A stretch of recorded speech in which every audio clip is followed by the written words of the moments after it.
Good afternoon, greater Philadelphia area. This is Toole Time Real Estate Radio on WWDB 860 AM. I'm Tom Toole. We're waiting for Ed Parker. He missed the time management portion of the show, and we both work at the Tom Toole Sales Group at RE/MAX Mainline, the number one RE/MAX team in Pennsylvania since 2018. We've got Bill Pulte teasing assumable and portable loans now after floating out a 50-year loan last week. And that's bringing, obviously, concerns about the market, what's going to happen at the next Fed meeting. There's questions about affordability. And we've got some local stories here I really want to shine some light on. There's a 91-year-old woman who lost her home potentially during a tax sale. We're going to unpack that here in a second. 6ABC's been reporting this. More problems for SEPTA. Greystone Hall has been sold in Westchester, and we're seeing a Willow Grove Navy base getting transformed, as well as a couple great new listings coming to the market this week. So if you get some value out of this, you like what you hear, make sure to subscribe to the channel, hit the bell for notifications. And if you want to schedule a call with our team, you can do that with the link in the comments, and we'll tell you exactly what to do when it comes to assumable and portable loans, and if that's even a realistic option right now. So let's start there. And if you weren't following, what happened last Saturday, not this past Saturday, the week before, the White House, the Trump administration, and Bill Pulte were teasing the idea of a 50-year mortgage. And what happened was they talked about, how FDR had put out the 30-year mortgage and it changed American affordability. And there was severe backlash on this. It doesn't really do much. It only saves about $116 a month or increases affordability by $116 a month because they're going to have higher rates. And the reality is the 50-year mortgage is a horrible idea, okay? It's not going to solve affordability. It's peanuts when we're talking about incomes, keeping pace with housing prices. But that's what was floated out there. So then last week, right after the show, Bill Pulte came out again, and they said, hey, we've got more ideas. It was on Wednesday. We're actively evaluating portable mortgages just days after President Trump's 50-year mortgage proposal, which got a ton of criticism from consumers in the industry. Pulte put that out on X. Bloomberg highlighted Pulte's tweet in its report as a signal of the administration's commitment to breaking through housing affordability and the crisis surrounding it and hopefully reigniting sales activity. We're coming off some of the lowest transaction levels since 1995 here. Ed made it. He's here, right next to me. Ed, we'll bring you up to speed. So private escort, nothing but the best here at WWDB. So we had this 50-year loan get floated out there. Now they're looking at portable loans, and the weekend proposal. I think the intention behind it. We talked about this last week on the show, was just to get people talking. It was kind of like a public sounding board. And there was a lot of skeptics out there, and critics warned that a 5-decade loan would sharply increase interest costs and slow the pace of equity growth. Now, portable mortgages, the portable mortgage would move with you. So instead of taking a new loan at a higher rate, homeowners could transfer their current mortgage at its lower rate to their next home. So this already happens in Canada. And I've got some sources here, some great team leaders and real estate agents in Canada about how often this actually happens. And then Ed, I want to get your take on this with this portable loan. So, in Canada, it's a lot different. First off, so this is Jeff Thibodeau. He works with the crew over at Real Brokerage. They're in Ontario. It's not super common. It's more common just to break and renew, and the bank will waive all the fees if you're keeping your business with them. They renew their mortgage terms every 5 years. They don't sign for 30. You typically see a 1 to 10 year term, but the most common is 5. And they have a floating variable rate where the rate is moving with the market. So it doesn't seem like there would be a lot of sense in portable loans. Here, what they're talking about is porting that loan, if you got a 3% rate, to the next property. So what do you think about this portable loan idea coming out from Bill Pulte? What's your reaction there? I like it because I have a couple of friends of mine that are looking to sell and then buy, and we got them pre-approved, went over a process, and the payment is like double what they have now. Sure. And the house they're looking at is the same price of what they're looking to sell. So it's kind of put them in a rough spot. I have a couple other clients that are in the same way. So I do think something like that would help. Would it help everyone? I don't think so, but I think certain people, it would definitely be a benefit. I agree that it'd be a benefit. I can't see the banks agreeing to this, right? I mean, what incentive does a bank have to keep the lower 3% rate and porting it? And they also floated out assumable loans. Well, assumable loans already exist, and nobody can figure out how to use them. I mean, how have you ever seen an assumable loan actually close? And this is typically with like FHA and VA. I never see it advertised for that reason. It's rarely. I've seen one MLS listing where there's been an assumable loan, and there's people that aren't moving solely because of the rate. That in theory it could unlock gridlock by preserving affordability for those ready to move.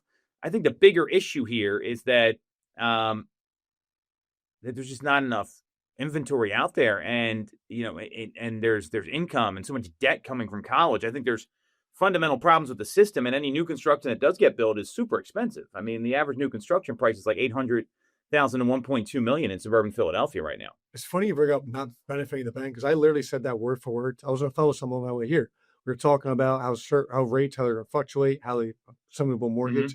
How will they even benefit a bank? Because they make all their money on interest.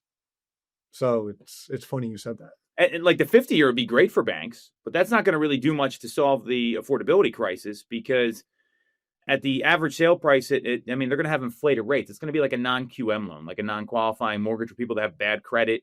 They pay a higher rate just to get the loan. That's the kind of the same thing. And we were talking about like $116 difference in the payment. Like that's really it. It's not going to do much. You would have thought it'd been a lot bigger, added an extra 20 years, but it doesn't really make that much of a difference. And that's the point, is that this stuff's not making a lot of sense. I mean, what I see here are two things, and I'm curious what you think about this. One, I like the fact that people are talking. I think that's a good thing, that people are talking about what are the different ideas that are available. What could we do to unlock affordability? The real reason is I think we need to see some rate cuts coming from the Federal Reserve that would bring these rates down into the high fives. And I would imagine that would loosen up the market quite a bit in a healthy way, because 3% rates just aren't sustainable.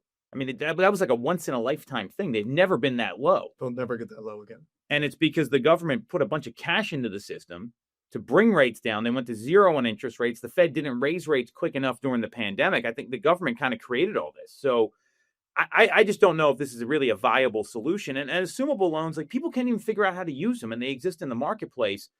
And then you got like an appraisal issue too. Like what happens if they want to, like, are they going to have two loans on the property? Do you take the portable amount? Does it go to what's the control there? I mean, what if they owe more than the new home they're buying is worth? I mean, can they port that over it? Like there's so many questions here. It doesn't make a lot of sense. Well, leave it to a government to kind of mess something up.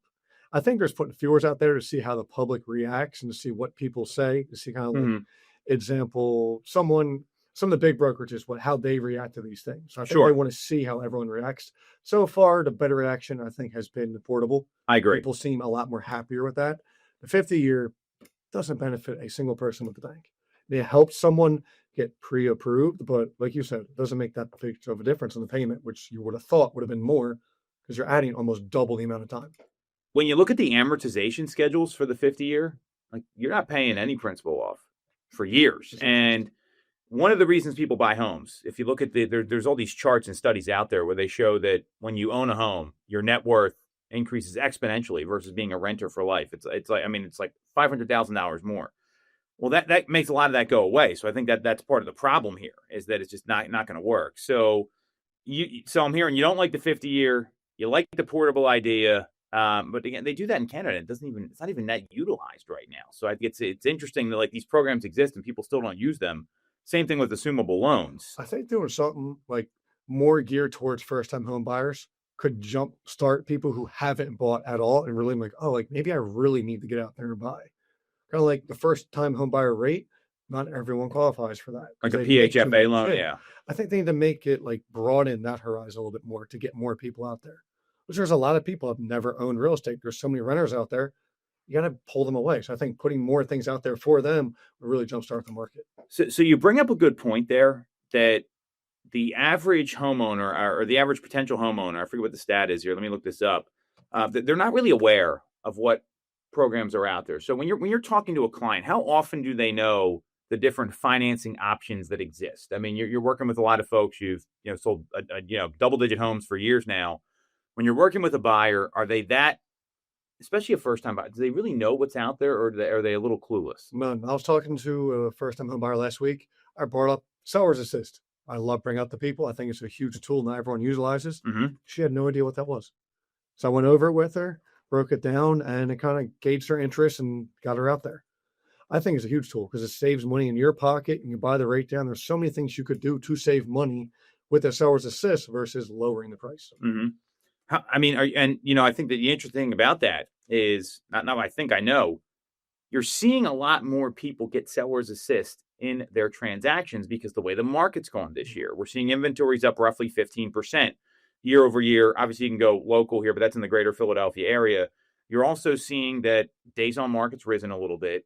You're seeing that the average list to sales price ratio has dropped a little bit. It's not a bad number. It's still 99.6%, but it was 101% and change last year. So when the market starts to shift like that, that's a pretty savvy agent. When you're explaining this to them, do they ever get jammed up in what even like seller's assist means? No one explains this stuff. No, and I kind of just break it down with even numbers. Like, all right, your closing cost is 100,000. Seller gives you 10. Now you're walking away. Now you only pay 90. You keep 10 in your pocket. Mm-hmm. Or you use 5K of that, buy your rate down. You get with the lender, get the lender involved, get them talking more, and keep everyone moving. Have them break down what their monthly would be if they buy their rate down, and show them how that affects everything. Mm-hmm. Well, I think that's really smart. So, and why you need to be doing this as a consumer or as an agent, 62% of Americans believe you need to put 20% down to buy a home. 62%. And 31% of Americans think they need that it's actually required. So it's not even like they just believe. There's believing and then there's requirement. The average, down payment on a home is a lot less. So let me get the stats for you on this, because this is what people don't talk about. They don't go through options. A lot of times you talk to an agent, they just want to get you in a house and try to get in front of you without giving you any education. It's a really important thing to be asking about. Like, what are your options? These aren't going to be options for everybody. So the median down payment in July was 16% of the median purchase price. And first-time home buyers average about 9% down. Repeat buyers are at 23% down. So we're seeing that the norm is we're not putting 20% down, and a lot of folks don't even know that. Yeah, so you don't even. Case study last year, I had a buyer, literally no money, had $1,000 for the deposit. We waited for them to get their tax check back, and then we got a seller's assist, and then they qualified for a program for assistance. They paid almost nothing out of pocket to buy a house. Some people don't realize what they qualify for until you actually talk to the people that put you in those positions. Well, and that's where aiming to educate over aiming to close is really important for a lot of agents, and just even asking the question, has anyone taken the time to go over your financing options? Going down the funnel and getting everything figured out. 100%. So we're talking about down payment, and I think a lot of people also don't know what sort of rates are available to them. And there's a lot of interest rate talk right now. According to Housing Wire, we got 6 weeks left in 2025. And I think it's fair to say rates have pretty much stabilized for the most part in the low 6% range. I mean, as of today, we're seeing rates coming in, according to Mortgage News Daily, at 6.38%. So we're seeing like low to mid sixes, which is less than where they were last year. And with the government shutdown, we didn't get a lot of data. So I think there's those indicators that the Fed usually relies on about jobs and inflation and everything else. So we've seen that, according to the CME Group, and this is really fascinating because just a week ago, this was 70%. We're seeing there's a 51% chance that we see rates adjusted at the next Fed meeting in 21 days and 22 hours by 25 basis points. So this is down substantially. Now, Jerome Powell said this at the press conference. He was talking about, hey, we might not have a December rate cut. It's not a foregone conclusion. What do you think happens here, Ed, at the December 10th meeting? I think it stays the same. I don't think they're going to do anything. We're going into the holidays. They're going to take their time off too, I think. I don't see it dropping that much. I feel like we've been waiting forever and they've kind of been leading us on. We've only dropped a little bit. So maybe it's going to take a full calendar year until we get to, like you said, the high fives, maybe mid fives. Yeah, and that's on mortgage rates. That's not on the federal funds rate, just to be clear. And a lot of the predictions are we're seeing like 5.9% by the end of the year. So that's pretty right on with Fannie Mae, Realtor.com, and a lot of other places. I tend to agree with you. These rates are what we're dealing with right now. So, Poly Market's got this at a 51% chance. There's a 25 basis point cut. So it's basically a coin flip. at this point. So you're talking to a lot of folks right now. I know you were in the office last week. We were chatting back and forth, and you were reactivating people with letting them know what's going on seasonally, what the outlook is. What advice do you have for consumers right now, knowing that rates are likely to kind of hang in this like mid six, like high, I shouldn't say high, low to mid six range. What I mean, like 6.25 to 6.5. That's kind of where they're bouncing around. What's your advice to consumers right now, knowing that that's what you see happening based on a lot of data analysis? I want to figure out what monthly payment they're comfortable with, figure out that price point, and if they want a bigger price point because they want a nicer house, figure out, can I get a seller's assist with this house and buy down the rate to get that payment there? Like, I like to be creative with these things to figure it out. So get people talking, get them engaged. At least you're talking to a person, you're showing them your value, showing them that like this is possible, but you kind of got to play a little bit too. Do you find a lot of consumers even have a grip on their monthly payment? Are they aware of that? I mean, a lot of people talk about pricing. I mean, because the payment is how you buy the house. This is really smart advice here. The monthly payment is what you're living with. It's no different than a car payment, right? A lot of people buy cars. What's my payment? That's what they ask. They don't even really care what the price is on the lot or anything else. I don't get that sense with housing, even though that's exactly how most people buy a home, unless they're buying cash, obviously. So do a lot of consumers even have a grip on that? Do they know what's involved in a monthly payment? I don't think so. Because I met someone at open house this weekend, first-time home buyer. She said she's buying up to, I use a random number, $600,000. I went, oh, that's great. Do you know how much that'll cost? She said, no, I just know I'm going to look up to that price point. So like people kind of just go with the price versus what it actually means. You don't know. Just because, like, it's what was the interest rate? 6.3 you pulled up there? Yeah, 6.38. It might be 6.3 for her. It might be a 5.9 because she might qualify for a better rate because of her debt to income. Sure. Oh, there's so many variables to that. So people don't understand that. They just think because the interest is there or that house costs this is their payment. There's so many variables that go involved. It's going to be either a lot less or a lot more than we actually think. Well, and you know what it is I find is most important is that rate. Hey, what payment are you comfortable with? How much do you want to spend a month? That's a great question to be asking when you get down the funnel. And then the next thing you want to understand when you're working with these buyers, especially as people are planning for next year, and I think this is really important, is you want to understand what they're looking for because you don't know when these opportunities are going to come up. And there's countless case studies of folks, and I'm sure you've run into this, where they said, hey, we're buying in like 6 or 8 months, and they're under contract in like 30 days because they see the right home. The monthly payment works. It hits 70% of the boxes. What advice do you have for people so they don't miss out on an opportunity or they approach their home search in the right way? Because I think a lot of people, they just, agents don't do a good job about working on their timeframes and educating folks for the most part. I mean, we've seen what the failure rate is. Well, same thing happened to me a couple weeks ago. Person told me I'm not buying for 8 months. I have a lease. We saw a couple houses just for the sake of getting out there and seeing them. Yeah.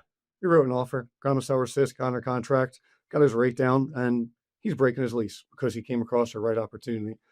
Got a pretty good deal with his landlord to break the lease. So it all worked out perfectly. It's just, I feel like timing and every situation is going to be different. Depends how you feel about that home. Like, I like to ask people, all right, we wrote this offer at this price and got it accepted. How do you feel? Yep. How do we feel Great question. After I offered this price, but someone else went higher and that offer got accepted and you lost out? How would you feel? If you're upset you missed out on the house, maybe I reevaluate how we get the house. I think that how would you feel is a great question because it's not, a lot of agents, what they'll do is they'll say, well, if you want to get the house, do this. If you want to do this, do this. Instead of, hey, how are you going to feel if this plays out a certain way? Because that's really what it's all about. And this time of year especially, you get folks say, hey, we're a year out. We're buying next year. And they may just think that might mean 2026. It could mean the second half of 2026. And there's a couple ways you can really help those people. And if I'm a buyer right now, I'm thinking about these 3 questions. What is my ideal time frame if I had to guess? Is it more like spring, summer, or fall? And just see what it's going to be because there's people tied up with school districts. They might have job commitments. But understand, are they thinking spring, summer, or fall? And that's what you got to understand as a buyer. Like, what's your time frame going to be? What's going on in your life then, right? And then for, buying, what price range and what neighborhoods am I considering? Because some of those get more competitive as the year goes on than others. And maybe understand, like, what's my biggest worry about buying in 6 or 9 months from now? When you can actually codify that, then you can really make an informed decision.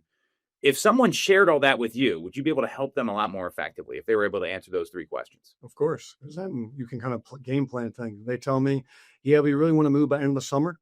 great. We have to start before the summer so we can get things figured out, because settlement could be anywhere from 21 days up to 75, depending on every situation is different. Maybe we have to write a few offers before Mm-hmm. one gets accepted. Maybe we get one on the first try. Like, every situation is going to be different. So it's good to start earlier, figure out where we're looking, like you said, price point, location, get the pre-approval and see what we're comfortable affording. Well, and that's what a good partner does. It's what a good advisor does. I mean, it's what a good consultant does. I mean, it's so different than, I look at this very similarly when you're trying to make these big financial decisions. Like, you don't have kids, right? All I think about is, how am I getting my kids to college right now? Like, it's a big thing. And I sat down with my financial advisor and I said, all right, how do we make this happen? Here's what our options are. I want to plan in advance so I'm not stuck with a giant bill or I'm flat-footed when the time comes. I think that's pretty effective. And I mean, it sounds like you're using the same sort of consultation strategy when you're working with people. How has that helped to attract clients versus the commission breath that we see from a lot of agents? Yeah, because when I first meet people, I like to let them know that, like, whether you buy a house today or in 2 years, it's your decision. And I'm just here to help you and give you the best advice. And it's ultimately, at the end of the day, it is your decision. Mm-hmm. So, like, no one's going to make you do what you don't want to do. It's up to you. I'm just here to provide you with everything you need and help try and put the idea on paper. So, like, I let them know I have clients I'm working with for 2 years. I have clients I was working with for 1 week. Like, Mm-hmm. it's going to be different everywhere. And I just don't want to come off that way, because I'm in it for a long term. I'm not in it just for a quick buck. And I let them figure that out, and I gain their trust. I think that's really smart. So you don't think there's going to be a Fed rate cut? I don't know. I think there's a lot that can happen in the next 21 days. I mean, we get another, jobs report that doesn't look good. You see some inflation reports that come in that could certainly change. I'd like to be optimistic that we get one, but it looks like the market's starting to feel that there probably isn't one after those comments after the meeting. If we don't see a rate cut, are you nervous about the direction of mortgage rates as we head into 2026? I'm starting to get the feeling this is kind of just where they're going to be at Mm-hmm. for a while. Like, I feel like eventually they'll get to, you'll see like a 5.7, 5.8, 5.9. Sure. But I kind of think that's where they're just going to be for a while. Because it just feels like the bank controls all that. The bank needs money. The bank Mhm. doesn't seem to have a lot of money. Ultimately, the bank controls everything, in my opinion. Sure. Government and everything. So I think they want to keep collecting their money and make up for everything that happened over COVID with the low rates.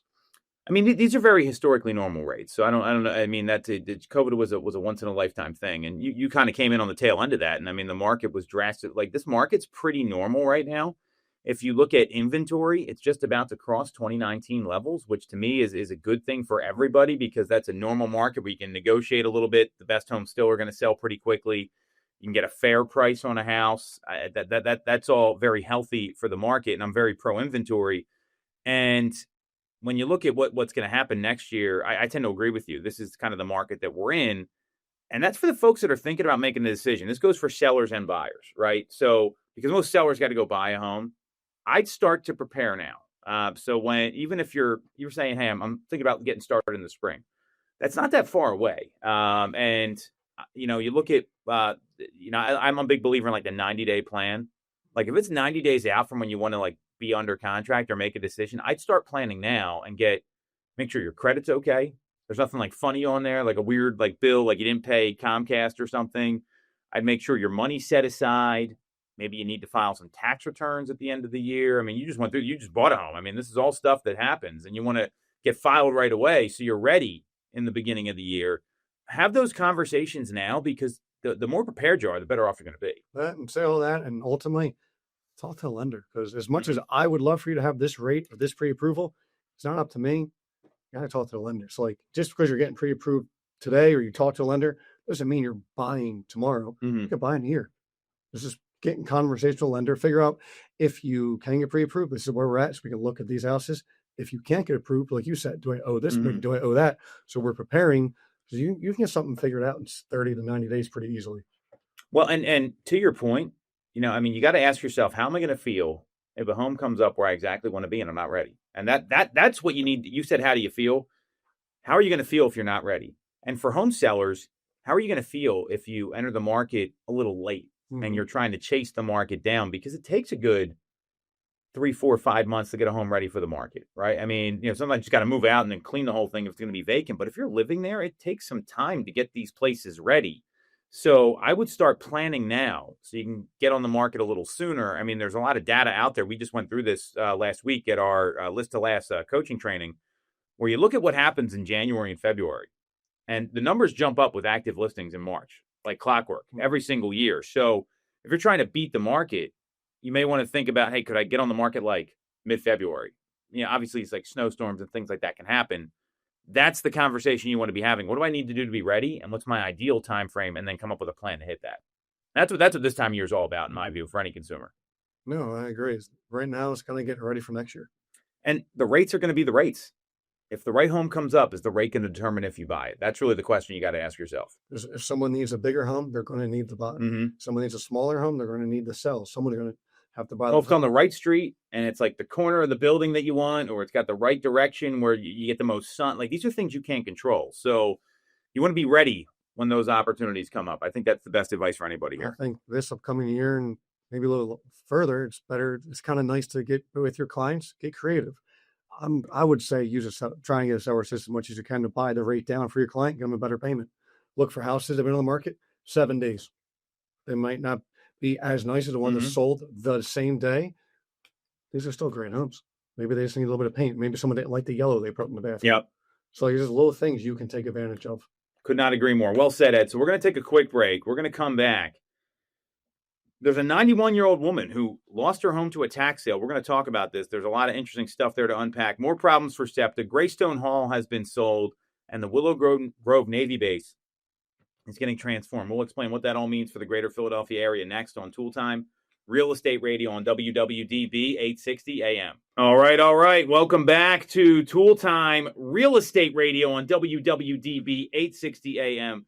I'm Tom Toole. He's Ed Parker. We both work at the Tom Toole sales group at RE/MAX Main Line.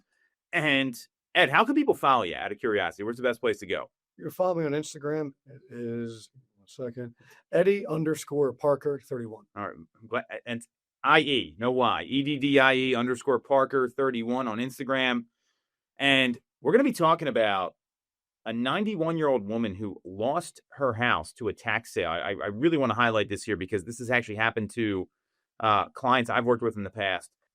SEPTA's got some more problems. There's more issues at the Exton Mall. Willow Grove is transforming a Navy base. But let's start with this 91-year-old woman who lost her property in Delaware County to a tax sale. So if you get some value out of this or you like what you hear, make sure to subscribe to the channel, hit the bell for notifications. And if you want to schedule a call with our team and Ed specifically, you can do that with the link right in the comments. So this is this story broke yesterday. In Delaware County, there's a 91-year-old woman who's facing eviction over what her family says was an oversight that led to an unpaid tax bill. Gloria Gaynor received notice last week that the owners who bought this property at tax lien sale will be forcing her from the home with the help of the Delaware County's Sheriff's Office. Apparently, Gloria Gaynor is in a hospital bed, and her daughter said she doesn't know what she's going to do. They're running out of time in her Wayne Avenue home or her former home, and she doesn't have a place to go, and she's asking for time. So this was on Action News in one of the investigations into the system of tax lien sales over the summer. This started in 2020, and Gloria Gaynor did not pay her property taxes. Her attorneys told the investigative team at 6ABC that she had the means to do so and made payment in 21 when things returned to normal, but the payment wasn't applied to the taxes in arrears. So that's obviously pretty frustrating if it's factual. I don't know the details here. This is just all what's being reported. So a company called the CJD Group legally bought the lien for $3,500 plus fees. Attorneys for Gaynor fought the sale, calling it a rare circumstance, giving her age and slight dementia, and the courts repeatedly ruled in the favor of the buyer. Now they are coming to get the property, and they don't know what to do. CJD Group and their attorney have not returned requests for comment, and it really depends what happens with the sheriff's office. Now it looks like Gloria Gaynor. It's her daughter lives in Florida, and they are looking to secure assisted living arrangements locally or somewhere in Florida. So there's a plan to take her home. So what do you think about all this, Ed? If she paid the taxes in 2021, it kind of feels like it's the government's fault for not filing it right. Well, I mean, look, That's my first initial this thought. wouldn't be the first time there's been a mistake with tax payments. We see it a lot. Now, it doesn't ever go this far. And once a property is sold at tax sale and the deed's transferred, the new owner is the person who determines whether to pursue a change in occupancy or not. So I think that's, there's a lot to unpack here. I mean, we don't know all the details. What I do know is that this company, the CJD Group, they're actually licensed real estate agents with Kingsway Realty in Lancaster. The people under the LLC, their names are, let me go through them here. I'm pulling up it's David Bollinger, Jeremy Hess. They are the two listed people in the LLC based on the SEC.gov filing. And, I think that the frustrating part about this is that, it is a legal purchase.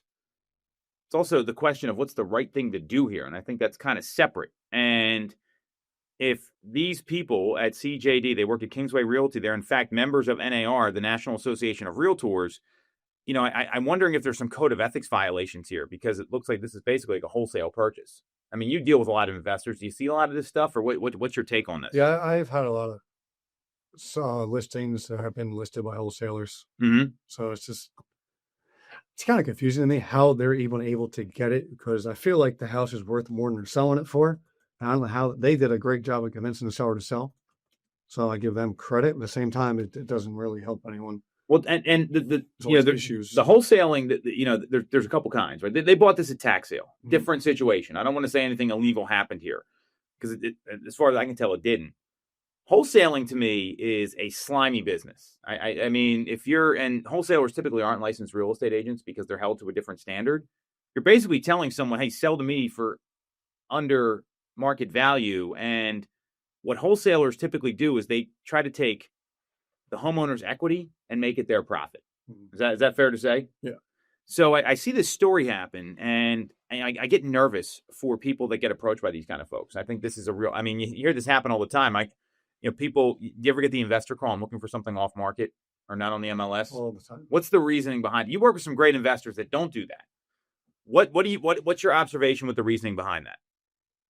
They think they're getting a deal and they're not having a competition. They can make a quick settlement. Mm-hmm. That's pretty much that. And they know if it is off market, it is with a wholesaler, they know you're getting it under what it's actually worth in that condition. And they know they can make that extra money back when they put the normal amount of work they do into a house. Yeah. And I think that's, if you're a homeowner and you're getting approached by people, like, do you get mailers like this stuff or text? I get this stuff all the time. Hey, thinking about selling your home, and there are these off market companies. You got to be very careful here. They didn't do anything illegal here, as far as I can tell. I want to be really clear. This kind of situation makes me nervous for a lot of folks, because we've got a listing coming to the market now that was in this situation. We just sold a home earlier in the year in Holmes in Delaware County, where there was a wholesaler trying to buy it themselves for $150,000. We sold it for over $200,000. And I know exactly what you're talking about. You know exactly what I'm talking about. And this happens a lot. So to me, this is a PSA for a lot of homeowners that if you're getting approached by people wanting to buy your home off market, talk to a professional about what the actual market number is going to be, because I would imagine it's going to be a lot higher. Now, you still may want the quick sale. You may need the money right away. I'm not saying this is all bad. I'm saying understand your options.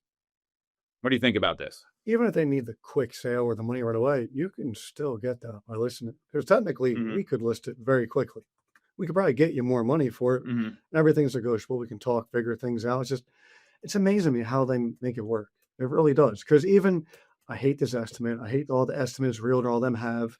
People look at them. Mm-hmm. Half the houses that are going for wholesale, if you look them up online, the estimate for all of them is always even higher than what they're selling it for. So it's like you just never had thought to look it up. Well, and there's actually data out there. There's a bright off MLS study that shows homes sold off MLS without someone aggressive like us really marketing the property, they end up going for 13 to 17% less. Which is huge. Average sale price in our marketplace is between $450 and $500. So let's take the low end of 13 times $450. I'll get out my calculator here to do some math, just so we're clear on this. I mean, you're talking about $58,000. That's life-changing money for a lot of people. So, and they're still paying closing costs. There's still title companies and stuff involved. So no matter what, there's still other money coming out of it. So I look at this this is a very unfortunate situation. I think this woman's in. I don't know that there's a way out. I mean, it looks like they did legally buy the property. It makes me think a lot of these wholesaling, and I see the same thing you see. You see these homes get sold, and they're like, why the heck did they even take that offer? Now, if there's distress, I get it. Maybe they need the cash in like a day or two. Fine, that can be a good option. As a real estate agent, we've got to we have to advocate for the consumer, and it's really important that you kind of understand what that looks like. So I thought this was kind of a PSA for everybody here. They're not even getting the money that fast because some wholesalers, not every case, some cases will hand you the money. Some cases it's, hey, we'll buy the house. They take it without even giving them the money. They advertise it for sale for a higher price, get that price, and they take what's left over for themselves. Mm-hmm. And they're just the middleman, essentially.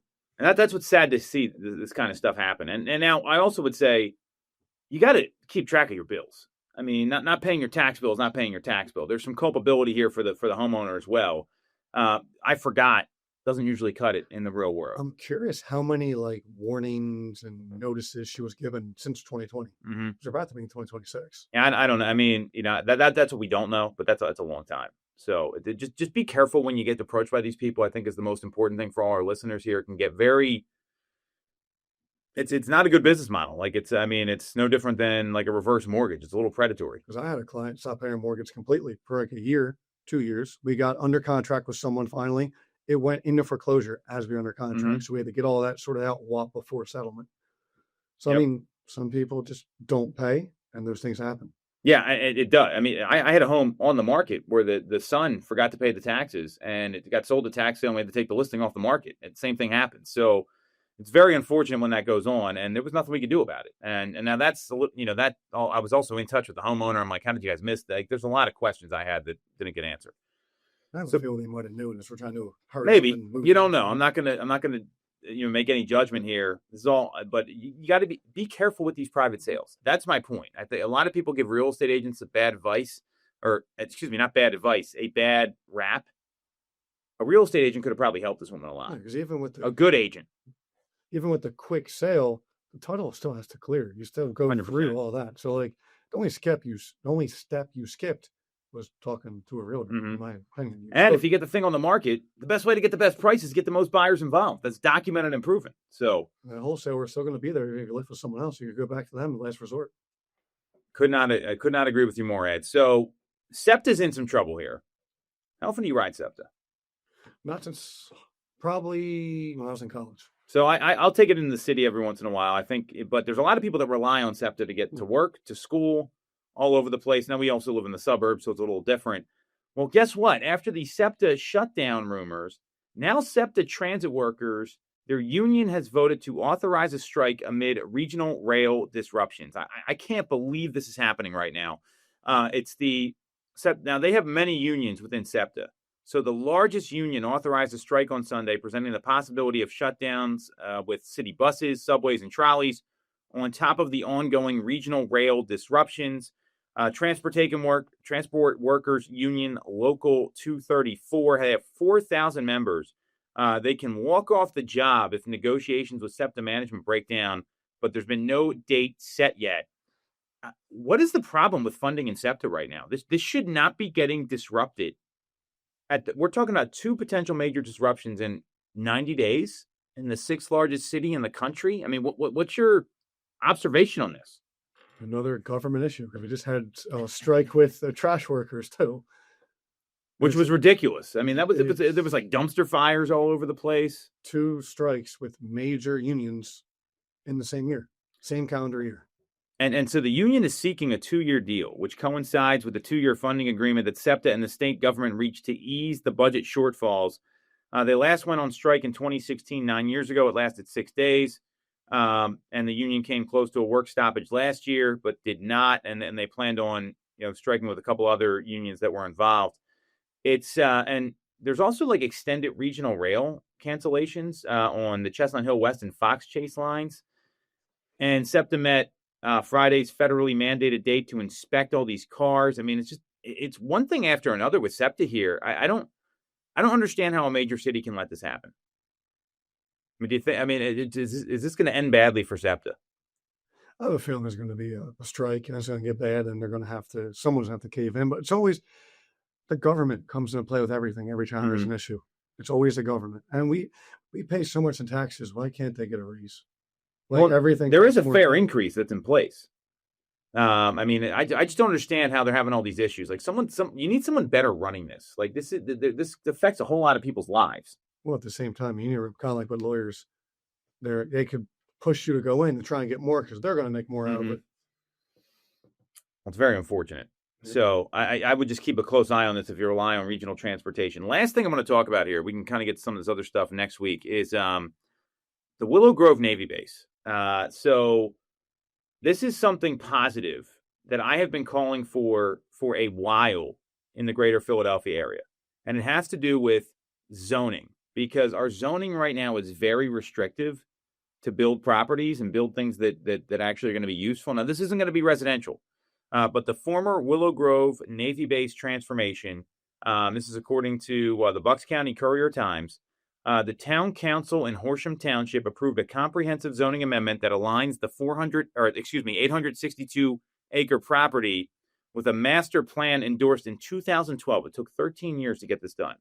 And it's going to take the site's outdated industrial zoning with a framework that now permits residential neighborhoods, commercial districts, office space, business parks, and a town center. What do you think about this, Ed? I mean, I thought it did the same thing over near Town Square, and it looks beautiful. Over where's it? The fire pit, I think it is. Yep. Yeah, they did literally the exact same thing. Kept some old buildings, made little wedding venues out of it, commercial buildings. They have the little shopping center, and it looks great. There's always people around, always walking their dogs, walking in the little park area. I think it'd be great. This is the kind of leadership you need from local governments to solve housing affordability. The properties that are for rent and for sale over, you're talking about Newtown Square, they moved very quickly. There's demand for them. There's stuff you can want. They got a Ruth Chris Steakhouse over there, a ton of coffee shops. You got La Scala's Fire. It's a Whole Foods. Same thing at King of Prussia. Yeah, King of Prussia. King of Prussia did not look like the way it does, and that's why I'm really disappointed to see what's happening in West Whiteland with the Exton Mall, where they keep delaying and fighting this. I'll bring that up next. It's just sitting there vacant now. Paul Abrams and Abrams Realty, they're challenging on the township level as well as having a lawsuit. This is great leadership here. Work is already underway on the infrastructure surrounding the property. They're doing sewer upgrades, road widening. Horsham and the Navy reached an agreement to transfer 118 acres along Easton Road. That's going to become a major office park focused on job creation and replace the job losses from the base closure. This is what you want to see happen. This is how you bring more affordable housing to the forefront, because we're in an area that's already pretty developed. So you got to, did you ever go? So you've got a military background. How active was that naval base? Do you know anything about it? I don't know if I ever was at that one. Okay, I was just curious. I got to spring you on this here, Ed. A guard base Northeast Philly. I know there's another base somewhere. There's the old naval base in South Philly. That's there. I feel like they need something there. But I think this is great for the neighborhood, the community, and this gives people things to do. That's why King of Prussia, Exton Square, it made a difference with everything. They're busy every time I go over there, no matter what time of day. Well, you look at King of Prussia, it's become a destination now. They got the first Netflix house in the country. They're getting a Dick's House of Sport there. There's reasons to go to King of Prussia that didn't exist 15 years ago. And, just as an example, I'm getting together with my cousins, my dad, my son. We're, having a little boys' night. And, my son's 13, so we're not, we have to pick where we're going to go appropriately. King of Prussia is the obvious place to go. It's also a midpoint for everybody. We got people coming from Collegeville, Devon, Lower Merion, Chester Springs. So you've got this, hey, why don't we go here? There's a lot of options for everybody. That didn't exist 15 years ago. Just a mall. It was, there was like one or two restaurants there and that was it. So now you see this stuff happen. This is what people want. And I really give a lot of credit to Horsham Township for getting this through. I think this is going to be a huge positive for Montgomery County and the surrounding area, even the Bucks County. I think it's a great thing to be happening. I wish they would do more of this stuff around here because there's so many like big business parks that don't. It gives people local something to do and people from everywhere else to come there to bring in business, make it busy, and keeps the community better. Gives more money to the community to keep fixing things like sidewalks, roads, all those things. When you think about the type of housing that gets built there, it's usually like townhomes or condos. What is one of the things a lot of people ask for right now when they're looking for houses, Ed? Walkability, right? Well, it may not be the walkability they think. Everyone thinks it's like going to be like Media Borough or like downtown Philadelphia.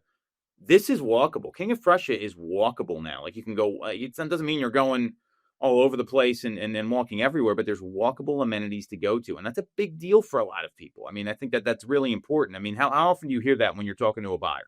I mean, location's the biggest thing, and something like that is just going to make that location even better than it is. Could not agree more. So I'm really excited about this. I think I would love to see more of this on the local level. It's a real positive for Montgomery County and for the surrounding communities.